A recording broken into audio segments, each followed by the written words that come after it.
स्वागत है आप सभी का। आज हम सूचना अधिनियम 2005 से जुड़े कुछ महत्वपूर्ण प्रश्नों को हल करेंगे। पिछले की क्लास में हमने सूचना अधिनियम से कुछ एमसीक्यू प्रश्न हल किए थे। उसी कड़ी में इन प्रश्नों को हल करेंगे। पिछले की क्लास के लिए पुराने वीडियो को वॉच जरूर करें, जो आगामी एग्जाम EDU में अच्छे अंक लाने में मदद करेगा। तो चलिए आज का क्लास शुरू करते हैं। आपका पहला सवाल है, सूचना का अधिकार अधिनियम 2005 के तहत द्वितीय अपील कितने दिनों के भीतर दायर की जा सकती है? A 30 दिन, B 60 दिन, C 90 दिन, D 120 दिन। इसका उत्तर है C 90 दिन। आपका अगला सवाल है, सूचना का अधिकार अधिनियम 2005 के तहत किस धारा में निजता की रक्षा के प्रावधान दिए गए हैं? A धारा 6(2), B धारा 8(1)(j), C धारा 10, D धारा 24। इसका उत्तर है B धारा 8(1)(j). आपका अगला सवाल है, सूचना का अधिकार अधिनियम 2005 के तहत अपील का अधिकार किसे है? A केवल लोक सूचना अधिकारी, B केवल राज्य सूचना आयोग, C केवल आवेदनकर्ता, D आवेदनकर्ता और लोक सूचना अधिकारी दोनों। इसका उत्तर है C केवल आवेदनकर्ता। आपका अगला सवाल है, सूचना का अधिकार अधिनियम 2005 के तहत किस धारा में ये प्रावधान है कि किसी आवेदन को खारिज करने का कारण लिखित रूप में दिया जाना चाहिए? A धारा 4, B धारा 6, C धारा 7(8), D धारा 8। इसका उत्तर है C धारा 7(8).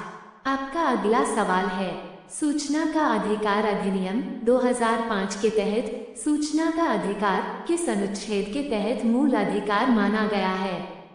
A अनुच्छेद 15, B अनुच्छेद 19(1)(a), C अनुच्छेद 21, D अनुच्छेद 32। इसका उत्तर है B अनुच्छेद 19(1)(a). आपका अगला सवाल है, सूचना का अधिकार अधिनियम 2005 के तहत कितने प्रकार की सूचनाएं मांगी जा सकती हैं? A केवल वर्तमान से संबंधित, B केवल भूतकाल से संबंधित, C वर्तमान और भूतकाल दोनों से संबंधित, D भविष्य से संबंधित। इसका उत्तर है C वर्तमान और भूतकाल दोनों से संबंधित। आपका अगला सवाल है, सूचना का अधिकार अधिनियम 2005 के तहत कितने दिनों के भीतर लोक सूचना अधिकारी को सूचना प्रदान करनी चाहिए यदि वह किसी अन्य प्राधिकरण से संबंधित है? A 5 दिन, B 10 दिन, C 15 दिन, D 20 दिन। इसका उत्तर है A 5 दिन। आपका अगला सवाल है, सूचना का अधिकार अधिनियम 2005 के तहत आवेदनकर्ता को सूचना प्रदान करने से इनकार करने के लिए कौन जिम्मेदार है? A लोक सूचना अधिकारी, B राज्य सूचना आयोग, C केंद्रीय सूचना आयोग, D जिला कलेक्टर। इसका उत्तर है A लोक सूचना अधिकारी। आपका अगला सवाल है, सूचना का अधिकार अधिनियम 2005 के तहत यदि आवेदनकर्ता शारीरिक रूप से अक्षम है तो उसे आवेदन कैसे प्रस्तुत करना चाहिए? A लिखित रूप में, B मौखिक रूप में, C ईमेल द्वारा, D कोई आवश्यकता नहीं। इसका उत्तर है B मौखिक रूप में। आपका अगला सवाल है, सूचना का अधिकार अधिनियम 2005 के तहत राज्य सूचना आयोग में कितने सूचना आयुक्त हो सकते हैं? A अधिकतम 5, B अधिकतम 10, C अधिकतम 15, D राज्य सरकार द्वारा निर्धारित। इसका उत्तर है D राज्य सरकार द्वारा निर्धारित। आपका अगला सवाल है, सूचना का अधिकार अधिनियम 2005 के तहत खुफिया और सुरक्षा एजेंसियों को किस प्रकार की जानकारी देने से छूट नहीं है? A राष्ट्रीय सुरक्षा से संबंधित, B भ्रष्टाचार और मानवाधिकार उल्लंघन से संबंधित, C गोपनीय समझौतों से संबंधित, D रक्षा से संबंधित। इसका उत्तर है B भ्रष्टाचार और मानवाधिकार उल्लंघन से संबंधित। आपका अगला सवाल है, सूचना का अधिकार अधिनियम 2005 के तहत लोक सूचना अधिकारी पर लगाया गया जुर्माना किसे भुगतान किया जाता है? ए. राज्य सरकार, बी. केंद्रीय सरकार, सी. आवेदनकर्ता, डी. कोई भुगतान नहीं किया जाता। इसका उत्तर है सी. आवेदनकर्ता।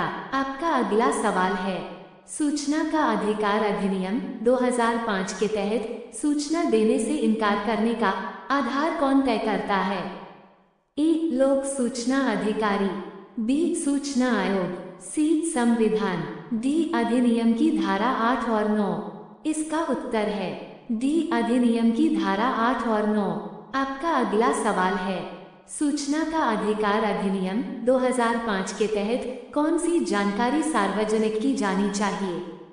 ए. बजट और वित्तीय विवरण, बी. सरकारी योजनाओं का विवरण, सी. संगठन की संरचना और कार्य, डी. उपरोक्त सभी। इसका उत्तर है डी. उपरोक्त सभी। आपका अगला सवाल है, सूचना का अधिकार अधिनियम 2005 के तहत यदि लोक सूचना अधिकारी समय पर जानकारी प्रदान करने में विफल रहता है तो क्या माना जाएगा? ए. सूचना प्रदान करने से इनकार किया गया है, बी. आवेदन खारिज कर दिया गया है, सी. सूचना प्रदान की गई है, डी. आवेदन स्वीकृत है। इसका उत्तर है ए. सूचना प्रदान करने से इनकार किया गया है। आपका अगला सवाल है, सूचना का अधिकार अधिनियम 2005 के तहत कौन सी धारा सूचना प्राप्त करने के लिए आवेदन करने की प्रक्रिया बताती है?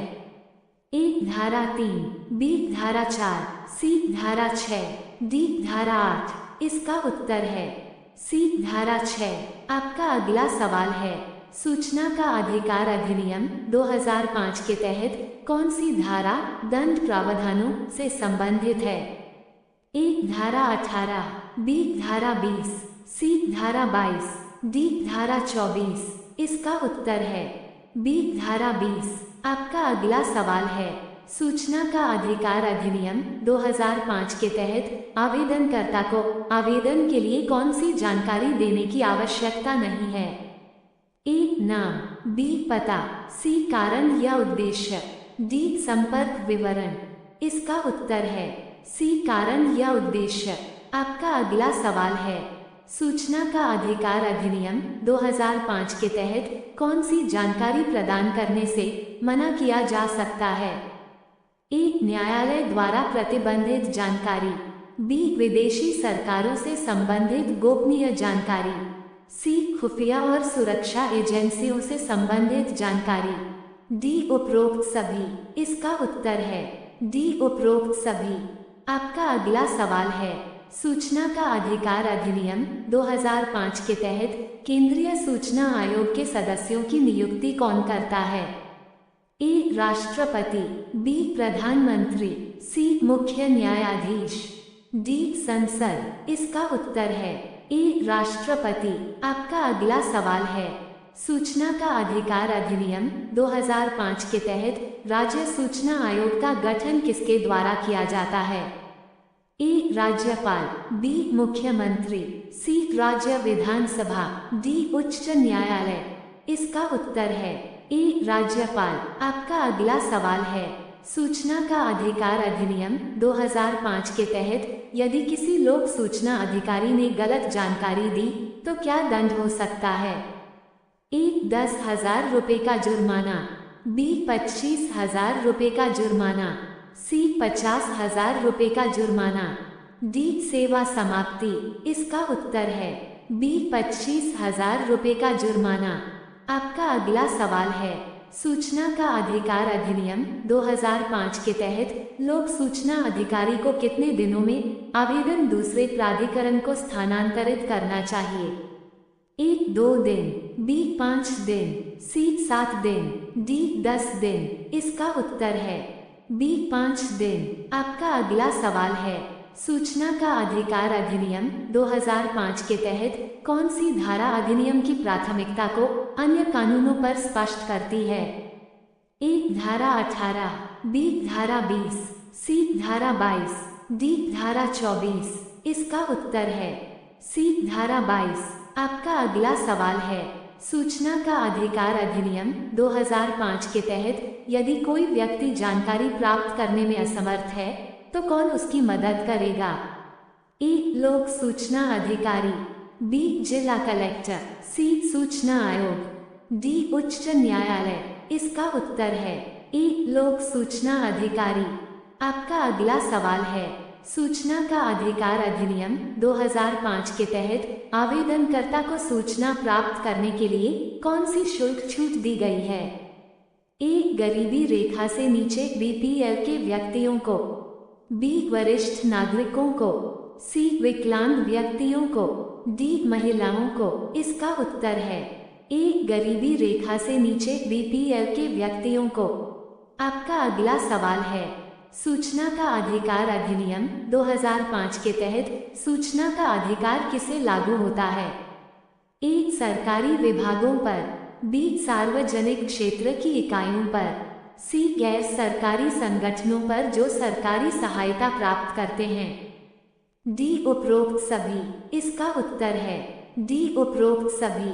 आपका अगला सवाल है, सूचना का अधिकार अधिनियम 2005 के तहत आवेदन का उत्तर देने की अधिकतम समय सीमा कितनी है यदि ये तीसरे पक्ष से संबंधित है?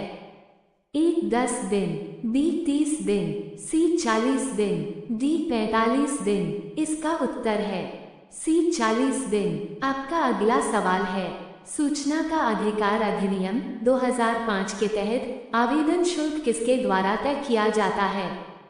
ए. केंद्रीय सरकार, बी. राज्य सरकार, सी. लोक सूचना अधिकारी, डी. सूचना आयोग। इसका उत्तर है बी. राज्य सरकार। आपका अगला सवाल है, सूचना का अधिकार अधिनियम 2005 के तहत कौन सा आयोग सूचना देने से इनकार कर सकता है? ए. राज्य सूचना आयोग, बी. केंद्रीय सूचना आयोग, सी. लोक सूचना अधिकारी, डी. कोई भी नहीं। इसका उत्तर है सी. लोक सूचना अधिकारी। आपका अगला सवाल है, सूचना का अधिकार अधिनियम 2005 के तहत कौन सी धारा स्वैच्छिक प्रकटीकरण से संबंधित है?